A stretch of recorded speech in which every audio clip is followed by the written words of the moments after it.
لیکن آج 3 سال کے بعد جب میں ملک کو ڈوبتے دیکھ رہا ہوں تو میں اپنے قائد عمران خان کے بارے میں کہتا ہوں کہ یہ باہر کا ایجنڈا لے کر آیا ہے، یہ پاکستان کے عوام کا نمائندہ نہیں ہے۔ ہم کسی کی خمیر کو سمجھنے کے بعد بات کرتے ہیں، ہم نے 12 سال پہلے اس کی خمیر کو سمجھا تھا، اس کی نالائقی کو سمجھا تھا، اس بات کو سمجھا تھا کہ وہ کس کا ایجنٹ ہے اور کہاں سے آیا ہے۔ تو خدا اس کے جانے کے بعد بھی آپ کو پتہ نہیں چلے گا کہ یہ کہاں سے آیا ہے۔ یہ عجیب حکومت ہے جو ہر 4 مہینے کے بعد ایک بجٹ لے آتی ہے، اور ابھی میں آپ کو بتا دوں کہ پاکستان کے اسٹیٹ بینک کو بھی انہوں نے IMF کے حوالے کر دیا ہے، اور اب اگر حکومت نے اسٹیٹ بینک سے قرضہ حاصل کرنا چاہا تو اسٹیٹ بینک اس کے بعد ان کو قرضہ نہیں دے گا، اور نہیں دے گا والی بات تو بات کی ہے۔ میں آپ کو بتانا چاہتا ہوں کہ 2019 کے جولائی سے لے کر اب تک پاکستان کے اسٹیٹ بینک نے اس حکومت کو 1 روپے کا قرض بھی نہیں دیا، اور میں آپ کو بتانا چاہتا ہوں کہ ہمارے بینکوں میں جو زر مبادلہ کے ذخائر ہیں، ریزرو ہے، ایک پیسہ قرضے کا ہے، قرضے کے علاوہ ہمارے زر مبادلہ میں 1 پیسہ بھی۔ کیا ملک بنا دیا، کہاں ہمیں پہنچا رہے ہیں یہ لوگ۔ انشاءاللہ العزیز ان کو بھگائیں گے، اب یہ ملک پہ نہیں ٹھہر سکتے، اور ہم نے چٹان بن کر ان کا مقابلہ کیا ہے، ڈٹ کر ان کا مقابلہ کیا ہے، اور دنیا سمجھتی ہے۔ اور میں آج بھی ان قوتوں کو بتانا چاہتا ہوں جنہوں نے اس قسم کے نالائقوں کو دھاندلی کر کے قوم پر مسلط کرنے کا جرم کیا ہے، آئندہ احتیاط کریں، ہم اس ملک پہ کسی کے غلام نہیں ہیں۔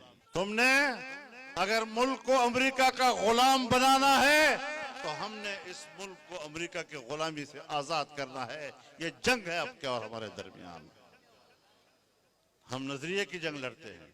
ہم نے انگریز سے جنگ لڑی ہے، 150 سال انگریز کا مقابلہ ہم نے کیا ہے، اور اس وطن عزیز کو آزاد کیا ہے۔ آج اس وطن عزیز کو دوبارہ غلام نہیں بننے دیں گے انشاءاللہ۔ تو میرے محترم دوستو، ہمیں ان حالات میں بھرپور طور پر ایک قوم بننا چاہیے، اور یہاں پر جو صورتحال ہے اس صورتحال میں بھی آپ کو پتا ہے انہوں نے کیا چال چلی ہے۔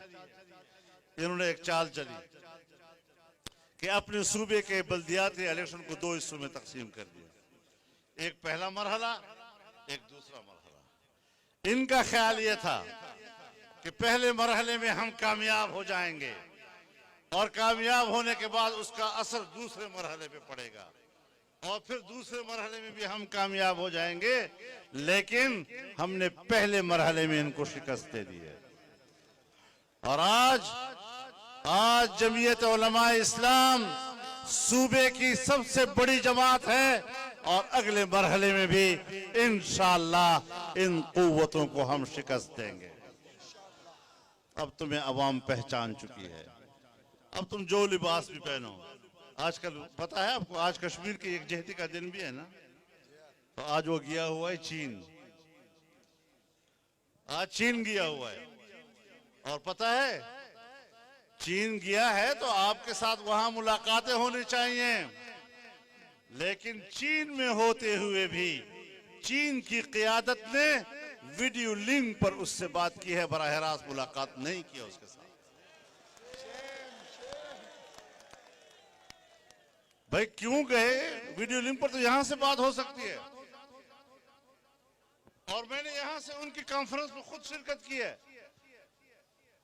میں نہ اسمبلی کا ممبر ہوں، نہ کوئی وزیر ہوں، عام ایک پاکستانی ہوں، اور میں نے چین کی کانفرنس میں یہاں پاکستان سے ایک پاکستان کی نمائندگی کرتے ہوئے بات کی ہے، اور تم اپنے آپ کو وزیر اعظم کہتے ہو، اور چین جا کر بھی تمہیں چین کی قیادت نہیں ملتی، ویڈیو لنک پر تمہارے ساتھ بات کرتی ہے۔ شرم آنی چاہیے تم کو، خدا کی قسم ان کو شرم نہیں آتی اور قوم کو شرم آ جاتی ہے۔ یہ ہمارے حکمران ہیں، بھیک مانگ مانگ کر قوم کو بے عزت کر دیا ہے۔ تو یہ اپنی قوم کے دشمن ہیں، یہ اپنے ملک کے دشمن ہیں، اور کس طرح ملک پہ مسلط ہو جاتے ہیں۔ لہٰذا ہم نے اس وطن کو، اس سرزمین کو عزت دینی ہے، اپنے علاقے کو بھی عزت دینی ہے، اپنے وسیب کو عزت دینی ہے۔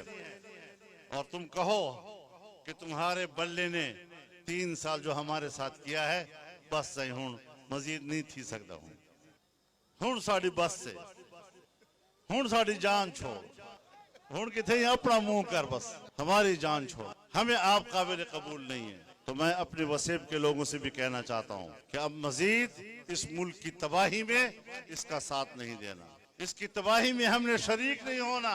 عوام کے پاس ایک ووٹ ہوتا ہے، اس ووٹ پر اس سے ثابت کرنا ہوتا ہے کہ وہ ملک کے بچانے والوں کے ساتھ ہے یا ملک کے ڈبونے والوں کے ساتھ ہے۔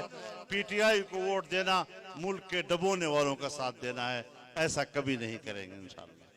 کوئی محب وطن ایسا نہیں کرے گا، کبھی ایسا نہیں کرے گا۔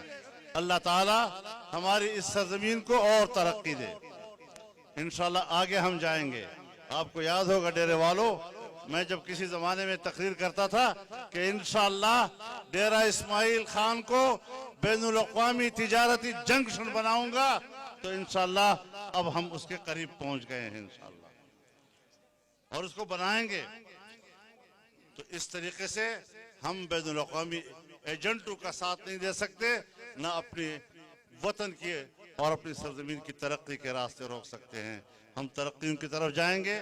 آج ہم نے عوامی افتتاح کیا ہے، یہ افتتاح میرا نہیں ہے، یہ افتتاح آپ حضرات نے کیا ہے، اور انشاءاللہ آئندہ بھی یہ یہاں سے آگے جائے گا، اور آگے بھی ہم اس کے افتتاح کرتے رہیں گے، اور قوم کو اطمینان دلائیں گے کہ انشاءاللہ ترقی کا سفر جاری رہے گا، اور ترقی کا راستہ روکنے والوں کو منہ کی کھانی پڑے گی، شکست کی کھانی پڑے گی۔ ان کے لیے اب مزید ملک پر مسلط رہنے کا کوئی حق حاصل نہیں ہے۔ اللہ تعالیٰ اس ملک کو، اس صوبے کو، اس ضلع کو ترقیوں سے سرفراز فرمائے، اور اللہ تعالیٰ یہاں آبادی کا سما قائم فرمائے۔ وآخر دعوانا ان الحمدللہ رب العالمین۔